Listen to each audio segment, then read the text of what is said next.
এরপর আমরা চলে যাব কোষে দেখি 7.4 একের দাগের প্রবলেম। কি বলা রয়েছে না, নিচে অনেকগুলি বহুপদী সংখ্যামালা দেওয়া রয়েছে, এদের মধ্যে কোনগুলির উৎপাদক x+1 হবে সেটা আমরা হিসাব করে লিখব। অনেকগুলি অঙ্ক রয়েছে, তার মধ্যে আমরা একের দাগের 4 অঙ্কটা করার চেষ্টা করছি। তাহলে আমাদের প্রদত্ত প্রবলেম কি হলো না, এই যে বহুপদী সংখ্যামালাটির একটি উৎপাদক x+1 কিনা সেটা আমরা হিসাব করে লিখব। তার জন্য আমরা গুণনীয়ক উপপাদ্য লাগাবো। গুণনীয়ক উপপাদ্যের ক্ষেত্রে কি ছিল না, x মাইনাস a সেটা একটি বহুপদী সংখ্যামালা fx এর গুণনীয়ক হবে যদি f of a is equal two 0 হয়। যদি 0 না হয় তাহলে গুণনীয়ক হবে না। তাহলে প্রথমে আমরা এখান থেকে এর মান কত বার করবো, এই x+1 থেকে।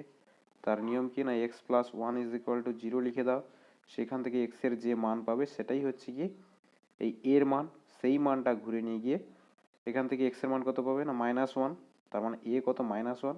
তো আমরা কি করব, -1টাকে এই fx এর x এর জায়গায় পুট করে দেব, দিয়ে হিসাব করব। যদি দেখতে পাই f অফ a অর্থাৎ f অফ -1 যদি 0 হয়েছে তাহলে আমরা বলবো কি না x+1টা এই বহুপদী সংখ্যামালার একটি উৎপাদক। যদি 0 না হয় তাহলে বলবো এর উৎপাদক নয়।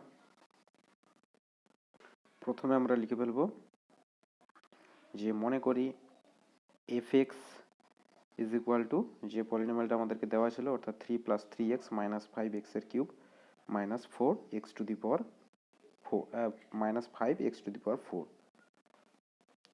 এবার আমরা কি করব না, x+1 আমাদের যে রাশিটা গুণনীয়ক কিনা বা উৎপাদক কিনা দেখাতে বলছিল, সেই রাশিটার শূন্য নির্ণয় করব।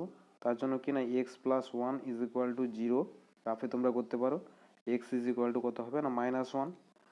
তাই আমরা কি দেখলাম না x+1 এই যে সংখ্যামালাটি বহুপদী সংখ্যামালাটি তার শূন্য কত না -1। এবার আমাদের অঙ্কে এর মান পেয়ে গেলাম কত -1, ঘুরিয়ে নিয়ে গিয়ে fx এর x এর জায়গায় বসিয়ে দেবো।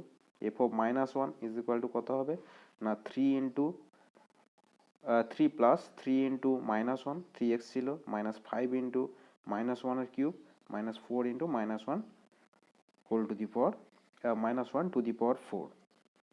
এবারে হিসাব করে এখান থেকে যে প্রথমে এটা 3, তারপরে -3 অর্থাৎ 3 into -1 is equal two -3, -5 into এটা -1 এর কিউব ইজ ইকুয়াল টু কত হবে -1, তাহলে -1 -5 কত হল +5, আর -5 -1 whole to the power 4 is equal to কত 1, তাহলে -5 ইন্টু 1 ইজ ইকুয়াল টু -5।